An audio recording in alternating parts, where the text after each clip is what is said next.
Hey, what's going on, guys? Aaron here, and welcome back to the Pitlane Podcast, episode number 85 today to review the Monaco Grand Prix and just talk about the fallout from Monaco in general. Back with usual hosts, myself, Arav, Callum, and Tom. Before we get into things, team by team order, just a quick reminder, as per usual, check out all the links in the description below if you want to get this podcast on audio on the go. iTunes, Pitlane Podcast, search that up, or SoundCloud, same thing, Pitlane Podcast, links in the description. And also, obviously, if you like what we do around here, want to support us directly, you can also check out our Patreon page. But yeah, getting to what was obviously, well, a pretty, Monaco-esque Monaco race. Little bit of a few failures here and there around the field and not too much overall to talk about. We're going to go team by team and start off anyway, probably by the biggest moment and thing of the race, which is Daniel Ricciardo and Red Bull.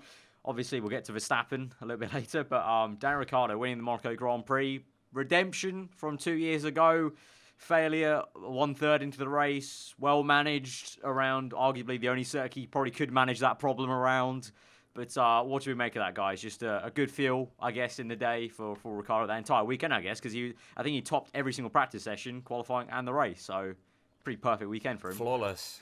Yeah, absolutely flawless race weekend. I don't think it's been a long time. Actually, I think the last person to do it was Hamilton in USA last year, where they topped every single session in a Grand Prix weekend. And even before that, I don't think it happens very often. Yeah. So fair play to him. I think everyone was basically rooting for him all weekend. I think when you saw the fact that, especially when a certain Verstappen put it in the wall in FP3, everyone was rooting for Ricciardo right the way through qualifying. And when we did get that radio message saying that he was losing power, I think the whole of the F1 world's heart did sink. But he managed to pull through, and fair play to him because, like he said, redemption, he really did deserve that win. And the fact that it was almost taken out of his hands again would have just been completely unfair. Really proud of him. And we predicted it for once. We actually predicted that Red Bull were going to be strong, as did the rest of the paddock on the run-up to Monaco. But as we move on further into the season, expect Red Bull to be race winners again, because that's 2 race wins for Ricciardo, with Vettel having 2 race wins and also Hamilton having 2 race wins. So it is starting to spice up this season. I completely agree. Fair play to Ricciardo. Finally got it. His record's really impressive, to be fair. He's only had 2 poles and they both come at Monaco. So it says a lot about, the ultimate driving track. Obviously, you could argue some cars are more limited than others, but still you have to do the job and stick it on pole around the track where it matters the most. But very Monaco, if not, I'd actually say not a very Monaco-esque race, because it felt more boring than a traditional Monaco race for some reason, and there's a million reasons why, but it just felt worse than the traditional Monaco race, even though I knew it was going to happen, I knew it was coming. But yeah, Ricciardo bossed it, lost his MGUK, losing about 2 seconds a lap, apparently, kept everyone behind. I think it was never really under threat, to be honest with you. I think, due to the tyres, I think this race pretty much, nothing really happened. And Ricciardo was pretty safe. As long as he kept his tyres in, he was calm. I think he did a pretty damn good job, though, because I think after the race, talking to Christian Horner, explaining what he had to do, he lost MGUK, so he had to move the brake bias all the way to the front to stop the rear brakes from catching fire, because it was basically the exact same thing Mercedes had in Canada, ironically, when Ricciardo got his first win for Red Bull. So he had to put the front brake bias all the way to the front, lift off and coast to get as much cooling as possible into most of the corners. I think you could see he was tactically doing it at the right places, like turn 1, he was definitely lifting and coasting to there, whereas sector 2 and the beginning of 3, I think he was going a bit more flat out to try and gain back the time he was maybe losing by doing that coasting in the last bit of the lap, in the first bit of the lap. So I think it was well driven. But yeah, like you said, the good fact on his side was, the top 5 was so stubborn with just making that one stop work, and the way the tyres were operating that race, they're all just tiptoeing around. That moment where Lance Stroll went 5 seconds faster than them at one point. I'm not taking anything away from Ricciardo. Just Vettel never once made a move or an attempt. That's when the race was completely dictated by trying to make let's be honest, a completely impossible one-stop work, because no one wanted to lose track position. So it's a shame. But fair play to him. Though. It's I think obviously he deserves a lot more credit. I just think the nature of the race, the way it went, it doesn't give you as much of a wow factor if everyone had all the toys available to them, if you know what I mean, and everyone could push to the maximum of their ability. Because even if everyone had good tyres, I think Ricciardo still would have held on, but it would have been a little bit closer, maybe a couple of attempts of an overtake possibly. But yeah, it's just frustration how literally it's just all a procession. But yeah, fair play to him. However, in the other side of the garage, and for another podcast, someone had an altercation. Yeah, his sixth incident in six races or 6 Grand Prix weekends. And for once, I actually watched FP3 because I was quite excited to see because I was going to miss qualifying live. So I thought, you know what, the drivers are going to be on edge in FP3, just trying to do them qualifying simulations. So I thought, you know what, I'll watch it. And when I saw Verstappen put it in the wall, I thought, you absolute tit. And the reason is because he was looking so comfortable. Let's not forget the fact that Ricciardo only beat Verstappen's time by 1,000th in FP3. It was that close between the two Red Bulls. And the fact that Verstappen thought he needed to go to the limit in FP3 when there's no points of qualifying, but you're definitely not going to gain anything in FP3. And when you're that comfortable as well, Red Bull looking easily the best on the hypersofts, could easily get them fired up instantly, and they were looking sound as a pound. But why he thought the need, I think a few people like to point out the Renault that impeded or put him off, I think is the best way to put it. Touch and go. But you know, when I saw the side by side between 2016 and 2018, that was an uncanny resemblance of his crash. Like, it was almost identical where he'd put it in the wall. And yeah, I don't really know what to say about him, to be honest, because it clearly, I think this weekend is the first weekend that I've noticed that upper team personnel such as Christian Horner, such as Helmut Marko, have started to bat an eyelid a little bit at it and go, Helmut Marko, to put it lightly, effed him off when he had a word with him in the garage, didn't he? He sort of just put the hand up, like, just go away. Why did you just do that? Yeah, I still think Ricciardo would have had it. I just feel like Ricciardo this track is for him. I think he's just got an edge around here. I mean, that Q3 lap, for example, when he dropped that on his first attempt, and he equaled it on his second attempt, it's just a sign that he just had it all hooked up. And I think Verstappen, also the FP3 mistake, is a sign that also he was on the limit-ish, so he was also pushing. So I think Ricciardo just would have had it, but Verstappen definitely missed out on an easy second place at best. So, yeah, it would have been a way easy one for Red Bull.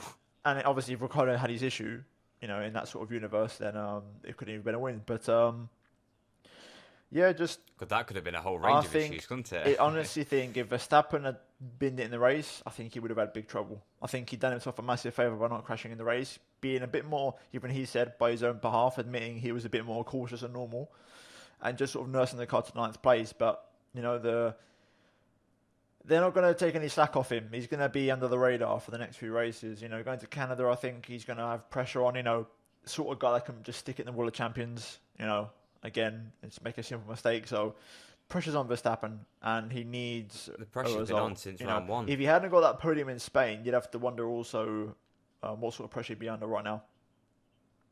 Because Ricciardo's had 2 wins, and Verstappen would have had no podiums. Yeah, that is true. It is. He is under the radar, especially with Ricciardo on the driver radar at the minute. He's a very, very hot topic when it comes to he holds the key at the moment. I watched Channel 4 and I think what's the guy? I think it's Adams. I forget his name. The guy that presents on Channel 4, the lead commentator. Steve Jones. No, the commentator. Ben Edwards. Sorry, not Adams. He hit the nail on the head, and he said, that when we heard that radio message about Ricciardo about his engine going, he said at the time, could that be the deciding factor and put the nail in the coffin whether he leaves or stays at Red Bull? Luckily, he got the car to the end, but I mean, imagine if that engine had gone. That might have been the one that says to Ricciardo, I think Horner was thinking that. I'm done. Because he said in the post-race stuff that there was a lot of discussion about just retiring that car. And then Horner was kind of like, I was pretty adamant, though, just let him run. Even if the engine fails later on, let's run this till that failure comes. Because I think he kind of just knew that if we just park him up, he's going to be pretty damn pissed off. So at least maybe give him half a chance to at least run the engine into the ground at least to try and hold on to the win. And then luckily for him, obviously, he did. So, yeah, I think you could also tell by that was a very contentious moment, not for fans as well, just like that team situation. And like you said, things have kind of fallen into place now of Ricciardo's favour. Like, he just kind of holds all the power. There was like that F1 posted that little video in the press conference about some journalists asking, has his stock gone up now? And the little joke between Ricciardo and Hamilton about Hamilton managing Ricciardo's contract, maybe. Like little banter between them. But it was kind of true that, his stock has gone up. And, if he continues like this, the stock's going to go up and up and up. And he's going to hold a lot of negotiation power, not with just other teams, but just his own team right now, Red Bull. Like, he can ask for a lot more in terms of, like, whatever he wants. Money, first team status, if he really wants it. I think if nothing goes wrong, I think he's going to hold on until about Spa. If he's still in the championship race by Spa and he's won 4 or 5 races and he's still there in contention, I think that will be the deciding factor. If he gets like Spa and he's 100 points behind, then I think he's going to call it a day and say, you know what, I'm a switcheroo real quick. So, interesting. He's in the peak of his career. All in all for Red Bull, points at both cars. That's my voice tracks here pretty badly, sorry. We'll move on for them. We'll move that on to Ferrari then. Ferrari, interesting. Vettel second, Raikkonen fourth. Best team on the day, most points. Yeah, Vettel cuts down the lead by 3 points. So, I mean, all in all, good weekend. I think they did the most they could do. Vettel seemed pretty happy. Like, he was like, I think it was Will Buxton asking, you got so close. And he was pretty much straight away, we didn't really get close at all. So, I'm pretty happy with second. I mean... He knew. They couldn't redo much. The tyre situation, every driver you could see was just so deflated. Well, especially for Vettel on the road to safety car restart. It was crazy how slow his tyre heat up was. Like, he lost like 4 seconds. Back in the zone. I know. But I think the same thing happened to Hamilton, didn't it? Because Hamilton wasn't catching Vettel. So they were both struggling for getting the tyres back into the window. Raikkonen was also really struggling as well. It's hard to speak really about the race. You do question though, like in that entire race, surely one person might have just said, I think we can segue in terms of like instead of maybe talking Ferrari and Mercedes separately. I think just talk about the rest of the top 5 because I think that they all had the same problem. P2 down to P5. They're all just so like you're starting to say so stubborn in a way about wanting to do the one stop. Some like when they actually had the gap to Ocon on track. Yeah, to the nearest car. Like, surely someone could have. There was still like 35 laps to go. Surely, just think to yourself, someone could have just strapped on a pair of hypers. Yeah, and there was that point in the race. That was a problem. Though. They could have done it. They couldn't have taken. They were scared about how long the hypers would have lasted. Bearing in mind, look at Gasly. The thing you've got to remember is when they hopped on them hypersoft tires, they've got to be. They're so used to getting on them tyres and blasting it around the streets. Like, they're so used to... it's almost programmed into them from qualifying of what to do when they get a fresh set of those. And I think they were too scared, especially with track position, but also too scared as to what would happen if they hit the cliff with the hypers. Because obviously no one had really hit them because everyone picked quite early. Hamilton triggered the stops very early in the race. But you also got to think, no like one Tom could mentioned, really Gasly understand his 36 laps. No, it was 40. Yeah, 43 or but 44. obviously. So, but what I was screaming at Mercedes to bring Hamilton in. I did think there was that one point because, literally on the Sky commentary where they pointed out. They're like, the gap to Ocon and Alonso here is enough for a pit stop. But yeah, they were just so stubborn that they missed it because then the midfield started going so fast that they'd broken that gap, and then at that point it was pretty much a stalemate of like, right, we pit now, then we're going to be behind traffic, and that's going to be very difficult, so may as well just see this to the end. And seeing it to the end, like Hamilton said in interviews, was pretty much tiptoeing and cruising a few seconds off the pace they could have maybe done. I said to my dad while watching the race, if Hamilton and Vettel were roles reversed, because obviously I'm rooting for Ferrari to try and get something back on Mercedes' race. I said in the preview it was a must-win for Vettel and Ferrari. I was saying it was roles reversed and Vettel had 15 points on Hamilton in a championship. It makes perfect sense to go for it rather than just settle for third. Okay, you lose a few points, but what's the worst that's going to happen? You just roll the dice. Yeah, unfortunately, F1 you got clean air, thing like that. I know, but it's like for me, especially for Hamilton. I thought Hamilton is like a no-brainer. I mean, you're in third. You're only going to lose 3 points to Vettel. You're going to lose 3 points to Vettel as it is. If you drop down to fifth, you're going to lose about 8. I mean, it was worth a gamble, especially because. Bottas probably would have let him through team orders. Well, Ocon did. I mean, that was disappointing for me. I didn't really. I felt like apparently he was robbed of a possible overtake. If you're Mercedes' young driver, I think you would. I know, but it just considering the lack of entertainment we had, that was a possible overtake. In the same way that Toro Rosso's always let Red Bulls through, it's just how it always is. You're just so used to it. But it is interesting saying about it because when you saw Verstappen come in and put on a fresh set, and he was a good 4 seconds, you thought, it's not the matter of fact of running out of laps, because if you're 2 to 3 seconds quicker than the driver in front, you are going to catch him up quite quickly, and you have got the delta to overtake them. especially a Ricciardo who's just sitting duck in a straight line. Yeah, exactly. Who's 20 k's Especially down. if you pit. It's So like it if was- you pit, you make that decision of, are you going to respond or are you going to stay out? If you respond, I'm Well, going to I think the undercut only you. cork in the bottle was Bottas on them supers. I feel like they were a little bit scared as if they got stuck behind Bottas. And obviously, this is if Ferrari pit. Ferrari pit and get stuck behind Bottas. And obviously, Bottas was stuck behind Raikkonen all race. I think it was probably the least strategically engaging race I think I've ever watched. Because it was just, everyone was so hammered to their morals that they were not budging off that strategy whatsoever. And I would go as far to say that is the worst Grand Prix of the season. Oh, it was been a long time But for me. I think it's been one of the worst Grand Prix in a long time, just because of the strategic element. Because more recently, like, we've had some incredible strategic battles, and like we've discussed on this podcast, between how exciting a 1 and 2 stop races are, and when it balances between.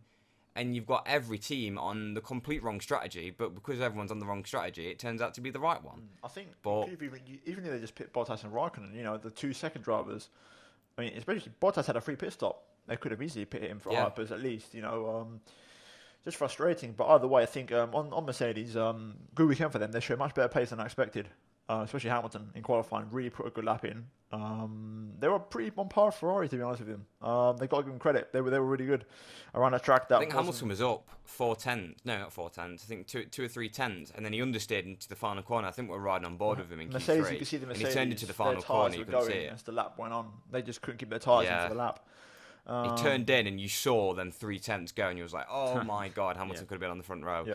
But Really scruffy. I don't know. Is sector. it just me that's struggling to really say much about Ferrari and Mercedes because they had such a No, there's just nothing to say. I procession think of a race? overall in all, good. Ferrari came out the best team. I think they just Hamilton both teams just shot can be themselves in happy. the foot. Yeah. I just there's not much to say because it was they were too stubborn. They were too stubborn. Yeah. It's a Right. shame, but that's because they're too It's that busy classic. looking at It's each that other. classic F1 team issue. We've had similar just little grievances with the F1 teams in the past. Not in the same situations, but time and time again, sometimes they just don't take the risk that every single fan watching the TV screen is screaming at them to take. Because obviously, their paychecks on the line, their points are on the line, but it's kind of like if you kind of step back a little bit outside the pen box of their little control center and look at the race from the TV's perspective, you can kind of almost see it's worth the risk because it's just for the sake of taking the risk. Just do it. Isn't it? Yeah, it's frustrating. It was a bit odd, but to be fair, it was good damage limitation from Ferrari, good damage limitation from Mercedes, especially in Hamilton's title fight. Vettel still gaining points. Raikkonen and Bottas, I did feel like they were showing up this weekend. Both of them they've been quite the number 2 drivers, I thought. I think your final nail in the coffin is qualifying.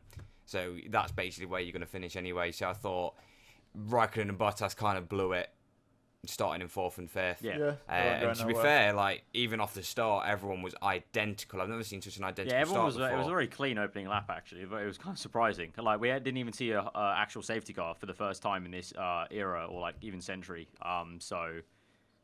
Very. I know, it's mad. very- It was. Yeah, and to say it was. I wanted to talk and about say these that, cars actually. are wider as well. It was very surprising. Everyone kept it very. That's what I I was think saying. the I closest did moment to a want- crash was probably Stroll going to the back of a Toro Rosso casino. But that was just that he just ruined his own race. He didn't ruin anyone else's. So yeah, surprising. I did want to speak about this though. I thought because obviously we didn't have a virtual safety car. We did have a vote. Yeah, we had one at the end. Leclerc The and overall Hartley. thing is, no one crashed at all in that race. No one hit a barrier, On lap 1. apart from Leclerc and Hartley, which was a brake failure, so that's subjective, and Alonso with a gearbox problem. No one hit the wall, and you got to think, okay, is this the best grid we've ever had, or is that actually one of the slowest races ever? That it was a lot easier than what it should have been.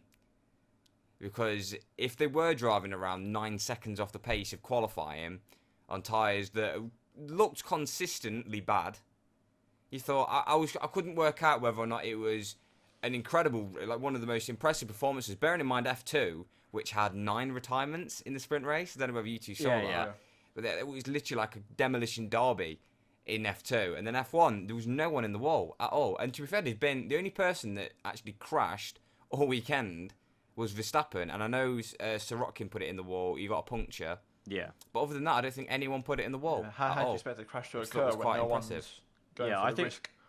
There wasn't a single overtake attempt in the top 10. I think it's kind of almost like the same thing as the top 5. I think everyone pretty much was just so hell bent on doing the one stop that It's just also passive.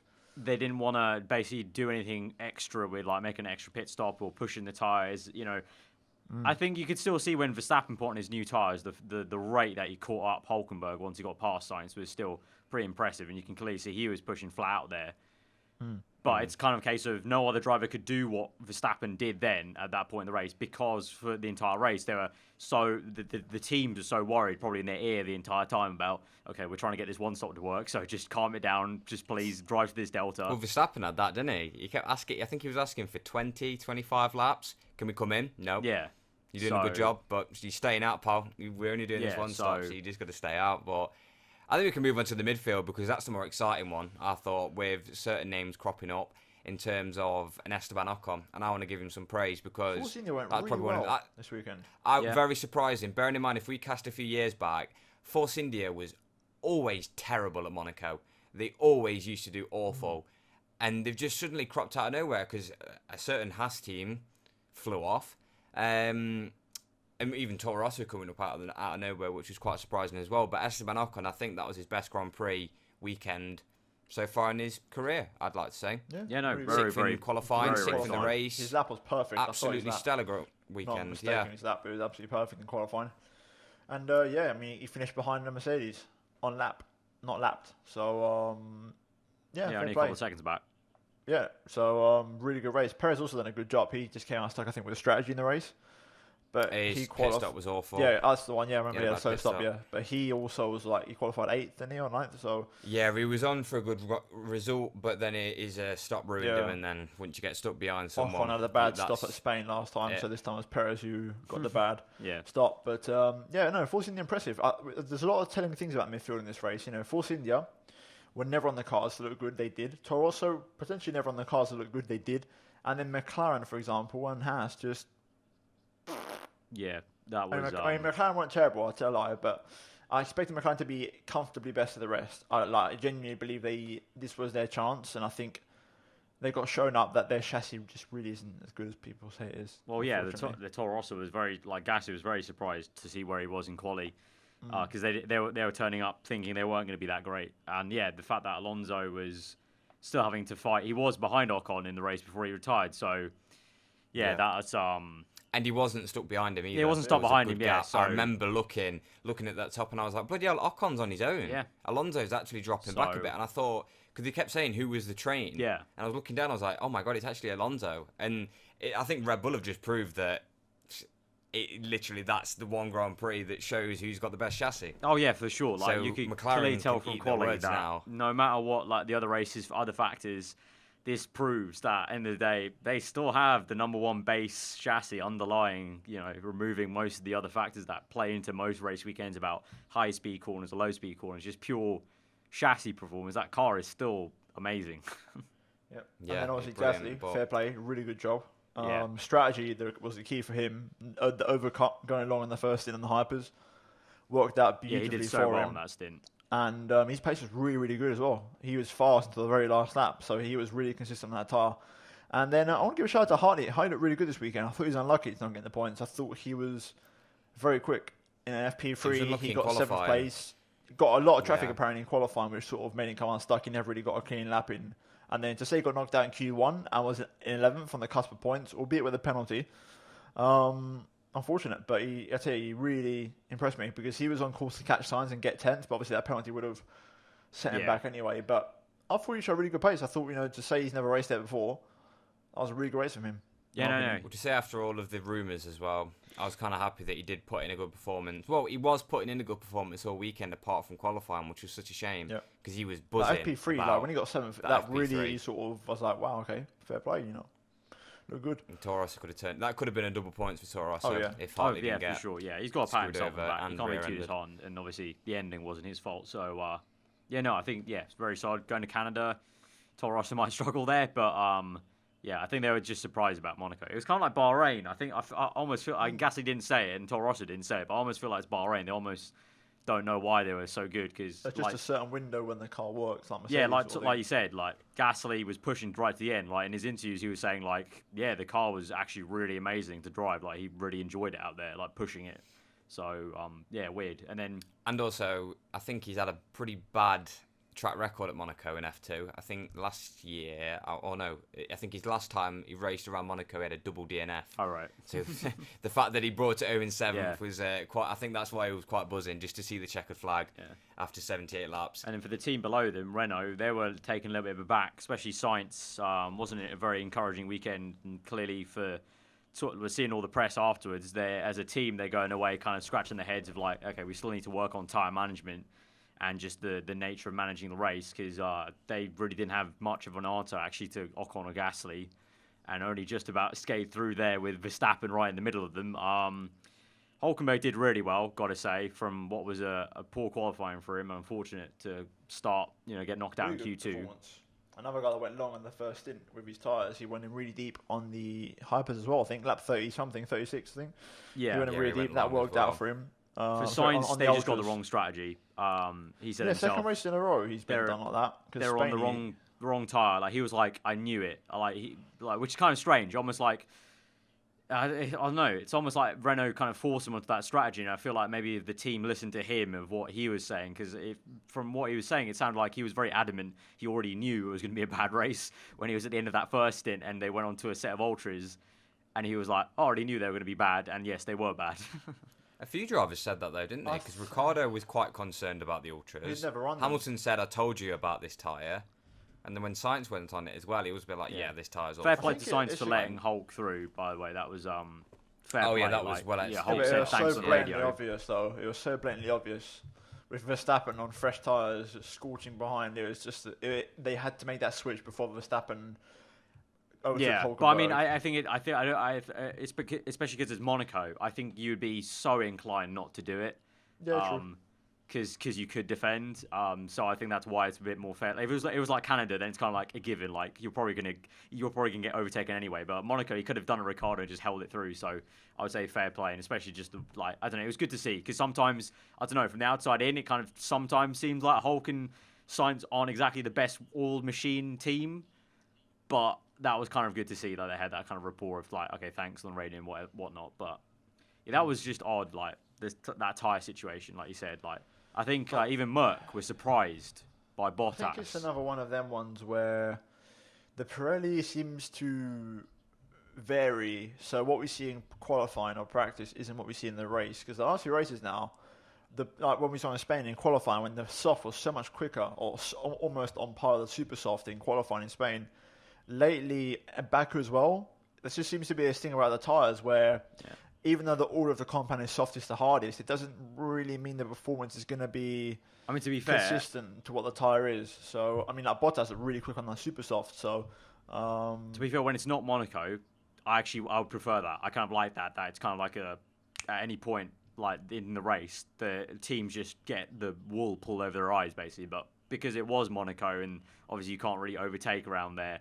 It kind of just was like you said, the cork in the bottle, basically. But I kind of like going to Canada. A lot of teams it's going to be really interesting how the tyres perform around there. And if it is, again, like an unknown, I think that'd be really great. It was just unfortunate this mystery happened so largely at a place where it was just impossible to work around it. Well, a lot of teams shot themselves in the foot because they didn't take many super softs or ultra softs. I think Red Bull were the worst. I think they took 11 sets of the hypers. So the first time they ran hypers all weekend till they stopped for ultras. Yeah, that's how long they didn't touch any other tyre. Yeah. And I remember, I don't know whether Ferrari tried the other tyres. I think they did, but I definitely remember Hamilton saying they went on to the ultras in practice, and Hamilton was just like, "Yeah, this is an awful tyre." Well, they tried Ultra in Q2, didn't they, for one little run, and they were just like, "Nah."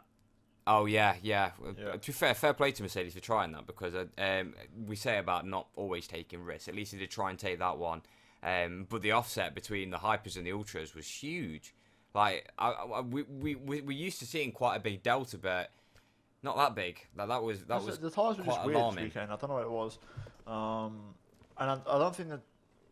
It's a funny one because even still, you can say tyres were to blame for the weekend, but they also weren't because if they'd gone softer for more stops, they still the principal concept of doing the less stops possible would have been the same to have track position, so that would have still been there. And if they go harder to make it a very easy one stop, sure, they push flat out, and Ricciardo probably would have lost the race. But the concept of having a one stop is still there. So I don't think the tyres. I don't think as frustrating it is, I don't think you could have done anything different. I think the easy blame is the tyres.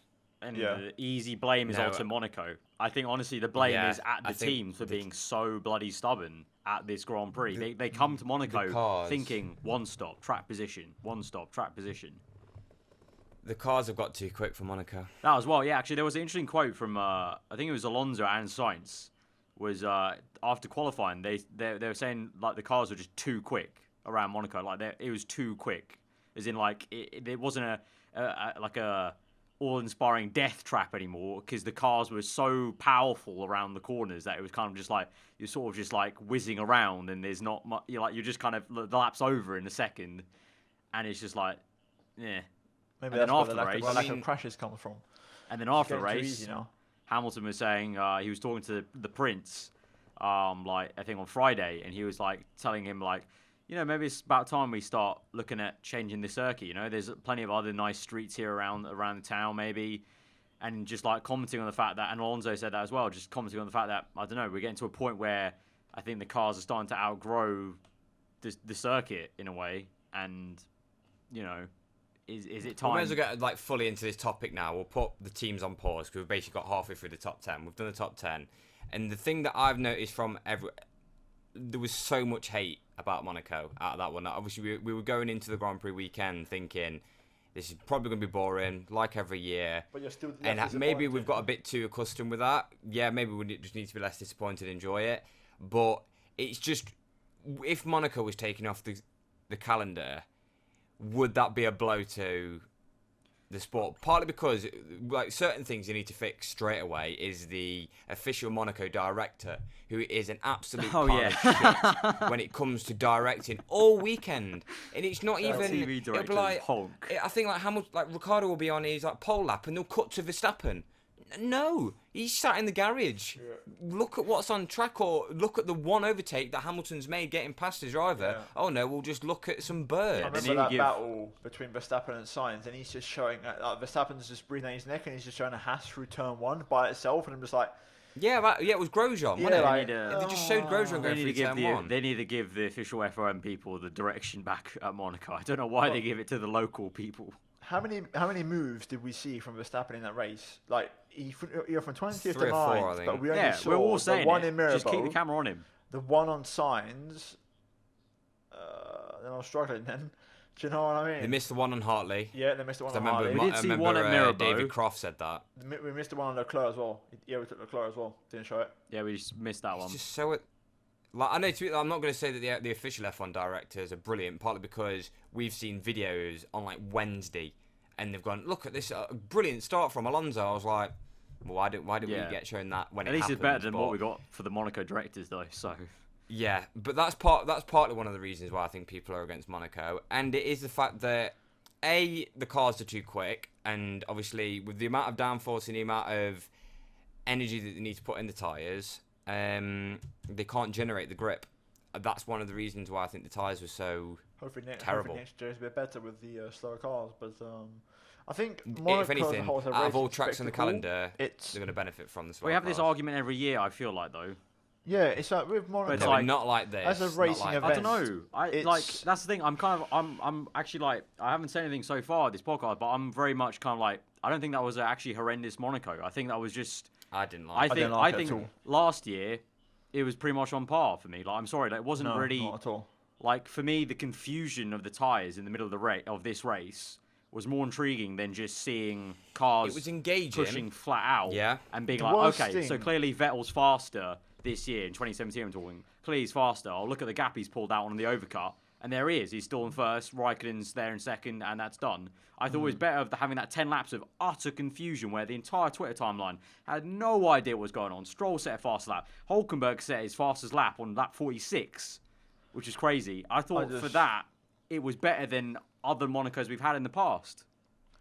I think the worst thing that happened in this race, what made this race the worst it could have been. It was the Ricciardo engine failure, because it made everyone think something could have happened in that train of cars, and absolutely nothing happened because the tyres and the teams. That's like a one-off. Like, that's not Monaco's fault. That's Ricciardo's but engine. like we said, I mentioned before, no safety car, like that alone. A safety car always creates something, but there was literally nothing. But we didn't need one. This is the thing. The field was already bunched together.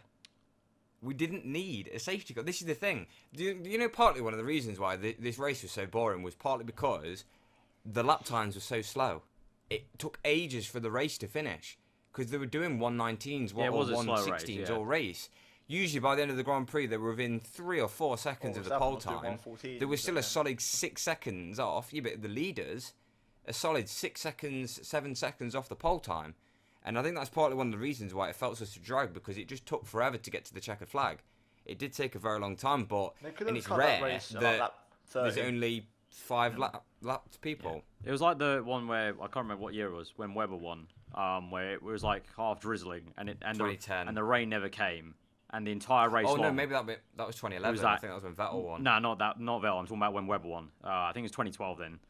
Where it started raining at the start, but it didn't like fully rain, and the entire race long, it was that question mark of is someone gonna be able to actually get on the back of Webber to make the pass. Yeah. It was a lot like that race. But if you ask me, if we take Monaco off the calendar, I'd still say no. No, because just because of qualifying. Qualifying also. That's why I said that in my video. Like, I never watch Monaco. I never go into Sunday being like, oh, this is gonna be a shit race, isn't it? Like, because I've already enjoyed the part of Monaco that I wanted to enjoy, which is Saturday. Like most race weekends, if you asked me to miss a session, like miss the race, I'd be like, no way. I'd rather miss quali and then watch the race. Monaco, if someone said I'm going out and missing the race on Sunday, but I can stay in and watch Saturday, I'd be like, totally fine. Cool, that's cool. I don't mind. I think Monaco and everything that's going for it is just the star power factor.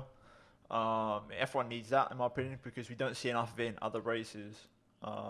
If we saw a lot more of the whole celeb, glamour, getting people involved from outside of F1 more and other tracks, then I'd say fair enough, and then he could get rid of Monaco, but we don't. It's only at Monaco where people seem to come out of their shell and do anything. So I think that's another reason why. But yeah, they all live there. It's a funny one. I think just the historic prestige of the track. I genuinely don't think that it's terrible. I just think the cars need to be just simplified a bit. Like, obviously, hopefully next year that helps. And then also just, I still stand by in the tyre situation. I think if you have all the tyres available, it would have made it a bit more interesting. But yeah, I don't know what that would have done for that race. I'm not entirely. If you have every tyre available, I'm pretty sure the hypes are still the fastest. If you have a set of softs available, I'm pretty sure most of them would have gone for it, and at least you would have seen some flat out fast racing to the flag. Something a bit more interesting, and then Ricciardo would have definitely been in trouble. Like, would the soft tyre be able to wield that fast of a lap, even if they were pushing flat on it? Because the compound's so hard. Yeah, like, that's what I mean. If you push it, you can push the limit of the tyre, but like if the tyre's like too hard, you can't actually wield the lap time itself. Yeah, but they wouldn't have been doing 119s, put it that way. Yeah, I mean, I guess they might have been doing 119s, but instead of cruising, they would have been pushing for the 119. But I don't know. I think out of all the races this season, this race, the blame. The team. I think it's on the teams. Like I said earlier, I think it's on the teams because of like before when they do the Pirelli chart of the tires they brought, like that the whole team, the whole field bringing all hypers. And no one really knowing what the tyres would be like. Even Mario from bloody Pirelli didn't know what the tyres were going to be like. They just backed themselves into a corner of, we have to do the one stop. We've got no other option. And we're going to have to make it work. I think a solution would be have DRS available the entire lap except for the tunnel as well. That would be I know you can open it whenever you want. It's up to you. Your risk. I think you open it whenever you want. That's the solution because that would just get the cars a bit closer. I think a downside to this track, and I think the reason why this track has been very boring, especially in my opinion, since the V6s have come in, is because these V6 engines, they generate so much power. Every car does 320 now in every single straight without problem. Back in the V8s, you'd struggle to see 300 around tracks like Monaco. They do like 290, 295. So relative to the speed for the straights that we have in Monaco, they'd be a lot more straight per speed, if that makes sense. So if you're doing 295 on the straight. Yeah. KPH. 320 at Monaco? No, but they're easy over 300 at the minute with the V6s. No, they're not. I think they're. And if they're not, then in the tunnel. V8s they must have at least been doing 270. Is what I'm saying. There's an easy Yeah, 20, they're 30. definitely going There's slower. a 20, yeah. 30k easy difference in the engines because they get the turbo kicks in. It's just massive difference. If you're putting say 270 instead of 300, then the DRS is more effective, and you've also got more because of the speed you're going at. You've got more straight to make a move, so it's almost like the straights are longer than what they are. But with these current engines, because it's just got so much power, if you just get a good exit, you can get it to the next corner in a flash. That is a good point. To be fair, the faster you go down it, the shorter the straight. Exactly. becomes. So a solution would be to elongate the straight or make the DRS as long as possible, or you make DRS available the entire lap. But I don't know. I don't know the DRS point. I don't think that would be. I think they're talking in practice. In theory, you could just not run DRS and you wouldn't actually see a difference. well, for example, if Yeah, you could just make it there's available no- up the hill as well, for example, there's- out of 'cause the turn straight- one. Ooh, I can just see an accident happening if a DRS. Yeah, is but it's what I'm working that way. saying. You get an accident, so what? At least you get a flipping safety car. You get something. Yeah, but then you happening. go into then you go into territory of you're there to watch an accident, but it's like Well, I don't know. I'm just, All right, I'm, just, NASCAR fan. I'm just saying they're professional drivers. You get paid a lot of money. You think opening a little flap on the back of your car? They did Yeah. it 5 years ago, so it's not something. No, the reason why that's dangerous is because drivers will always seek the best, the greatest amount of Yeah, advantage exactly. But that's the possible. uniqueness in the sport, unlike the race we saw yesterday. Yeah, I don't know. I feel like I think it's it's going to just be a difficult one. I'm still. Some on the people are saying stubbornness. like mandatory stops need to come in, like it needs to be maybe a mandatory 2-stop. That's quite artificial, and we don't really want to do that. Even to be fair, I think certain drivers. I think Hamilton said, "Oh, why don't you just throw a random yellow flag just cause?" Because like in the same way that NASCAR and IndyCar do, they just bring the field back together. Again, is that in the philosophy of Formula One? But if you want to keep Monaco on the circuit, then you can't. I've got to be honest. I suppose it's naturally an expensive venue anyway, but you're spending all that money, and we're sat here saying we just turn up for qualifying. Another good option would be, for example, if you want to make overtaking possible, you cut out the new roll chicane and you make it straight. Fucking hell, they'd be going fast into back. Exactly, but you get an actual overtaking opportunity then. And then you complicate There isn't the enough now. Maybe circuit that would be elsewhere. that would be a pretty insane No. slingshot off the tunnel. To be fair, Nah, you've got to remember that this track, in terms of FIA safety standards, is the one-off. If this was a brand new track coming to the calendar, this would never make it. I think that's already agreed. Yeah, that true. This track is too unsafe for what the standard of track safety is at the moment. I'm just But- giving proposals, and then Yeah, but like, could you imagine, like a Mark Webber crash into to back? That's yeah, death no, that'd on be your especially with the hand there. marina right, the harbour right there. I'm sure the Halo would save him. Not in the fucking water. I don't- Well, no, not the spectators though. It's not going Not to in the save them, water is of the it? yacht that it hits. No, drown Yeah. him or whatever. No, the Halo It's a floats. pointless argument. I'm just trying to think of things. I think DRS available Yeah, the whole I lap is the don't- best thing I can think of. But We can't think of ideas off the Safety top and of our that. head. I don't think anyone can do. It's a big. I don't want them to alter the track layout because they've already done enough of that. no. There's no other real Just solution. bring back the 2011 dropping Pirelli it. tyres sorted. Because that was a I'm lit kind race of ready in for a 2011. new tyre supplier now. if I'm That was quite one honest. race where A we lot got of more people have warm, been but that's pointing the towards race where we got more tires on the wear side, and even then it didn't really give us. I'd even say it gave us a worse race than the flipping consistent harder tires. It's frustrating. What, you mean the one we just had yeah, to be yesterday? fair, if- Yeah. Yeah. Well, actually, no. Thinking about it, throwback to 2011. The reason Vettel won that race is because he took a set of super. Yeah, he softs, did I a would one stop, say. but he got lucky with the No, red he flag. did a no stop. Yeah, he did a no stop, switched his tyres under the red flag, and then was sorted for the end of the race. I think. Yep, that was one. Yeah. But it Or was a he lot either more. stopped really early, and I can't remember. It was a long time ago now. But it was a either lot way, more. It was It still was pushing pretty intense because Button and Alonso were right behind him, and then they went through all that traffic at pretty high speed. Like the way they overtook the traffic back then was pretty mad. I was hoping that was going to happen yesterday when they said they were starting to catch traffic, but in all They never in all did. factuality, the traffic was like two cars or like one car spaced out. And the traffic was faster than the leaders. Yeah, whereas back then the traffic was like a 6-car train that they had to blue flag, of like HRTs which included and everything, Hamilton in that blue flag train, which made it a bit. Yeah, I remember that. I mean, it's hard, you can never compare year to year. There's a lot of very random stuff like Hamilton being right at the back of the field in that year and stuff like that. But it was basically like a Verstappen. Apparently, That's I'm where the F1 Hamilton was. historian here. Jesus, you two are just reminiscing on old times. Eh? Oh, I love it. No, like well, still bearing in mind it's been 10 years. There's you saying you want a short podcast.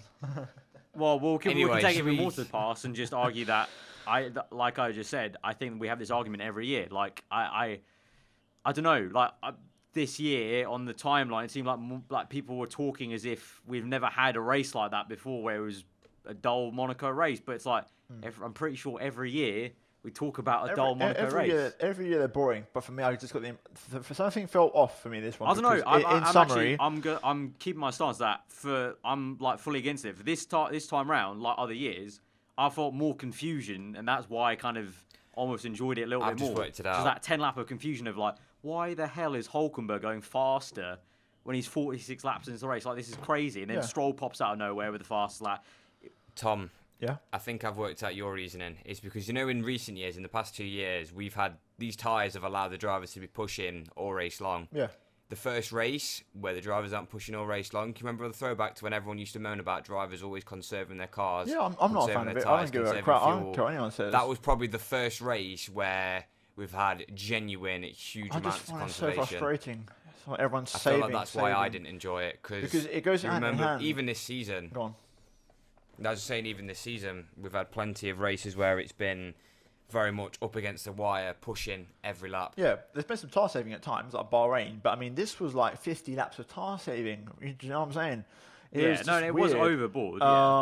But I'm not a fan of conservation. Like, I don't care. You can call me old-fashioned, but I prefer driver pushing flat out. I would have much rather seen. I'll be in complete agreement with you if it was another circuit. But like, even if they're pushing flat out, you're going to get the same Monaco race. Apart from the fact that you can like within yourself, you can get excited by of knowing they're pushing flat out. But it's still going to be a procession at the end of the day because it's Monaco.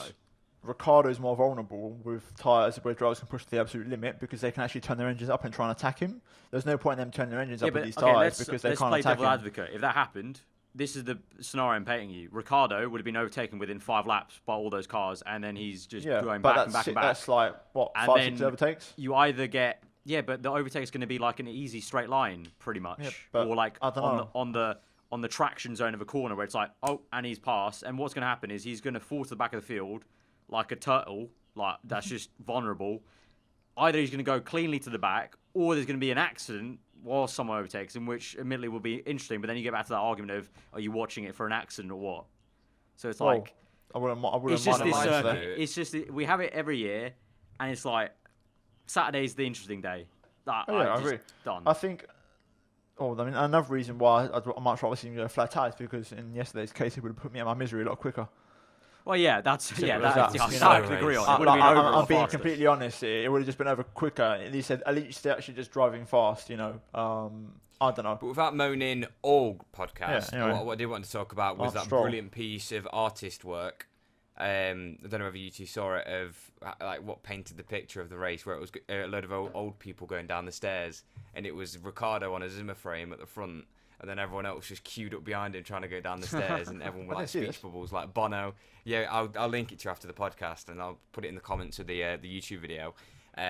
Brilliant bit of illustration. Just summed up, and then just little speech bubbles going like Hamilton going, "Can I just like get new tyres?" and little like bois and everything. But I thought that was a nice bit of artistic work after what sort of race we had. But second half of the field, we can smash through these because a lot of them was literally just Sauber, Ericsson, P11. Okay, Perez, we already mentioned that. K-Mag, Haas.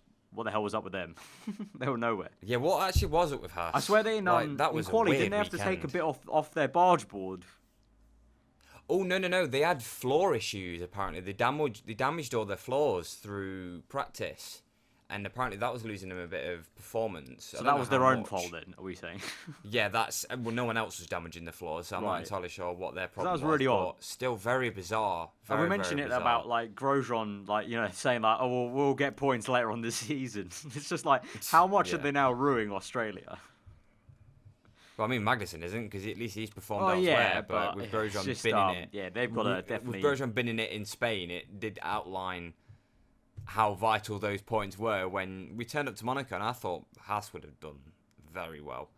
But I think Haas are always one of them teams that when the tyres go a bit funny, they shit themselves. And oh my God, and then just fall straight to the back of the field. So qualifying was poor, race no better. I know Grosjean, I think both of them were complaining a lot through the race about trying to move forward, but they just couldn't. They didn't have the pace or the speed or anything like that. But we've already spoke about... Did we speak about... Oh, no, we haven't spoken about McLaren yet with Van Dorn.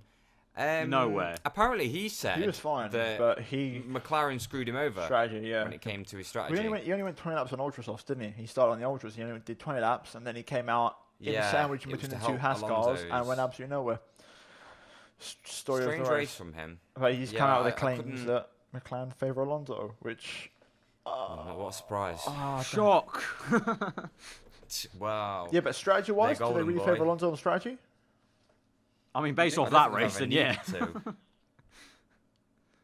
But the fact that, well, obviously, it's a little bit more bittersweet after the race when you realise that Alonso retired and your strategy gets ruined because of someone that ended it at the side of the road. Pretty sure if he actually qualified to Q3, he might have had a better strategy. But that was on him. Yeah, true. Yeah. But there has been a lot of question marks around Van Dorn recently. And I don't think that race helped him, but I don't think McLaren themselves just helped them at all. In terms of strategy and also in terms of their car. That new nose that we so hyped up rarely performed around one of the tracks that it should have helped the most. So very surprising on that one. But already gone through Grosjean. Williams, another team that well, to be fair, Sorokin on Saturday did a very actually, good job. Sorokin. Yeah, I was very shocked and surprised. Shout out. But their Williams, to put it bluntly, he schooled Stroll on Saturday. Oh yeah, Stroll was nowhere all weekend. That guy is struggling. Such a sport bro, such a terrible attitude. He gave up before the season even started. In every single one of his interviews, he's flatter than a pancake. But the fact that Sorokin gets screwed over by, I think it was a cross-threaded wheel nut problem on the grid, and they couldn't get the wheel nut off properly, so they went over the 3-minute mark when trying to get his tyres on, which is so harsh. A 10-second stop-go penalty for something like that is very, very harsh. Like you have got to realise it's not the driver's fault in the slightest. It's almost like that. I've only thought of it now. It's like that meme of like stop shooting, he's already dead. Like Williams, they should have stop kicking them. 10 seconds at the end of the race, but not the stop go. Like that just killed. Or just fine them. Yeah, just fine them. Like. Oh, fine, yeah. Something to when is anything to do with the team? Well, nothing to do with the driver. That's always linked with gearbox. I think we've said that before. Well. Like when stuff like that, just find them. Just don't like hinder the driver. Exactly. Especially at Monaco, where track position is key. And it's like, oh yeah, here's your 30-second penalty in a bit. But yeah, because he was running really well, wasn't he? I think he was in P11 at one point. Yeah, P11, yeah. And then he got dropped, and I felt so sorry for him. I saw him in the points actually. Like, at one point I thought, we could actually do this, but then. Their race went a bit weird. Stops each. Well, Stroll was in the pits more times than you could count. I could compare 5 million times, something like that. Yeah. It's very strange why he pit so many times. I know he had that puncture, which was hilarious. Did you see the picture of him? And then he got a second puncture. But after the first one, he came in for super softs to go to the end. But because he got the second puncture, he had to go back on hypers. He had no harder tyres left, so he just had to go double hypers because he had nothing to go with. Well, did you see that brilliant shot of Eric? I think it was Ericsson or Leclerc getting absolutely showered in sparks behind Stroll. Yeah. The I love the way these cars spark. I think it's brilliant. It looks absolutely amazing. I was like, Jesus Christ, he must have been. I think he almost crashed into the back. I can't remember which Sauber it was, but he almost went straight into the back of Stroll into Massenet as well. Yeah. He was very, very lucky to stay out of that. Ericsson. But I think I thought it was Ericsson. But interestingly enough as well, when Stroll had that contact and it was coming out of Casino, wasn't it? Yeah. But yet he didn't get the puncture until Sandoval. A whole lap later, so he did get kind of screwed over there. Yeah, it was a very slow puncture. But as for how we got a second puncture, we don't know because the Monaco directors shout. Yeah, and there was apparently debris at Lowe's here, wasn't there, which Magnussen and Science was complaining about. So, Yeah, Funny they were race. complaining a lot Like about even that. then, they could have just pulled out a safety car because of the debris. It would have made it interesting. But I'd have liked them too. yeah, it's just. I didn't want that one to be a negative one, but All in all, the story's frustrating.